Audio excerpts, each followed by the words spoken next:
Bonjour chers tous, bonjour chers amis, bienvenue dans ma nouvelle vidéo. Je suis Eric Kofi, j'espère que vous vous portez bien et que de là où vous trouvez mon message vous trouve en parfaite santé, vous et votre famille.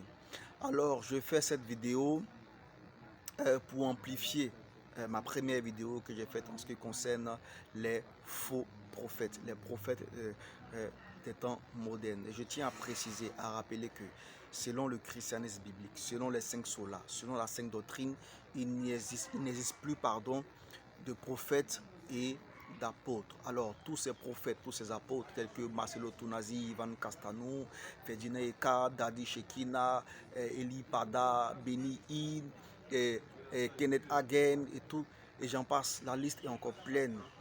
Mohamed Sanogo, Raoul Wafo, tous ces docteurs-là sont des faux enseignants, des faux apôtres et des faux hommes de Dieu.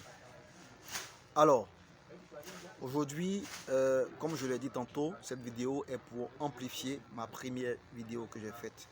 Et je vais donner, à la lumière des Saintes Écritures, je vais donner des caractéristiques qui distinguent les vrais prophètes du christianisme biblique et les faux prophètes de ces temps modernes. Alors, je tiens également à préciser une chose, c'est que les retours que j'ai souvent, c'est des personnes qui me disent que non, oui, tu dénonces, même s'ils sont fausses, mais c'est pas la peine que tu cites des noms et tout ça. Je tiens à vous rappeler que Paul l'a fait. Paul l'a fait. Et si Dieu le permet, dans une prochaine vidéo, je vais donner les références bibliques en ce qui concerne ces choses-là. Cependant, la parole de Dieu est claire en Éphésiens 5, verset 11, ne prenez point part aux œuvres infructueuses des ténèbres, mais condamner ces choses, dénoncer ces choses. Alors très rapidement, nous allons commencer avec le premier point. C'est quoi? C'est que les prophètes du christianisme biblique, ils appellent le peuple à la repentance. Tandis que les faux prophètes de ces temps modernes, jamais ne parlent en ce qui concerne la repentance. Jamais ne parlent en ce qui concerne la repentance. Et le second point, c'est que les prophètes du christianisme biblique, ils ont averti en parlant du danger de la colère de Dieu à venir.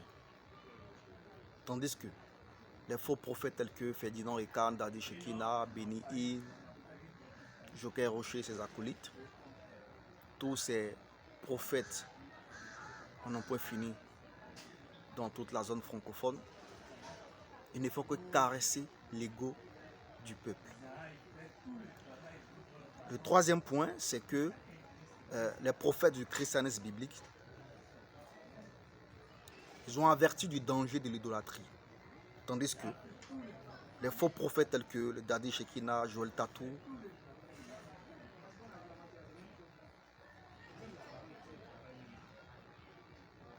Kenneth Hagin,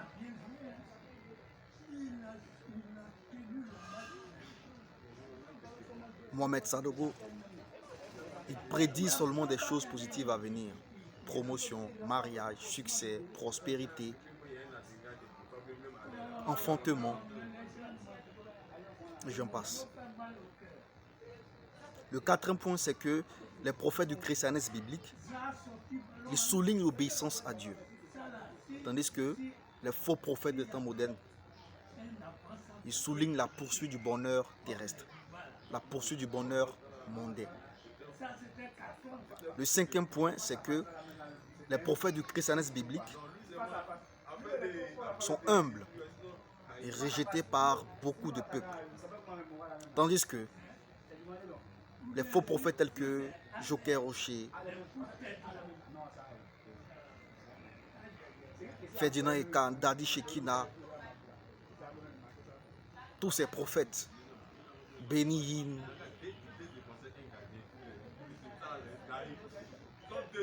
ils sont fiers, arrogants, orgueilleux et populaires. Et tous ces prophètes, les faux prophètes dans la zone francophone, à Abidjan et tout ça, fiers, arrogants, orgueilleux et populaires. Ils aiment la popularité. Le cinquième dernier point, c'est que les prophètes du christianisme biblique, ils avaient ce qu'on appelle l'exactitude prédictive. Tout ce qu'il prédisait était 100% exact et toujours pointé vers le Messie Jésus-Christ. Tandis que ces faux prophètes-là, tels que les Daddy Shekina, Joël Tatou, Ferdinand Ekan, Joker Rocher et ses acolytes, ils donnent des vagues généralisées psychiques qu'ils ont lues et qu'ils interprètent. Et leurs prédictions sont souvent inexactes, fausses, abusives, mensongères, pleines d'erreurs. Alors, je prie que Dieu accorde la repentance à quelqu'un et qu'il fasse tomber les écailles des yeux de quelqu'un afin de pouvoir percevoir l'œuvre salvateur de Christ à la croix. Qu'il puisse comprendre l'excellence de la connaissance de Christ. Qu'il puisse avoir la connaissance. Et que cette vidéo soit le point de départ pour le discernement. D'ici là, que la grâce du Seigneur Jésus-Christ, l'amour de Dieu le Père et la communication du Saint-Esprit soient toujours pour vous tous.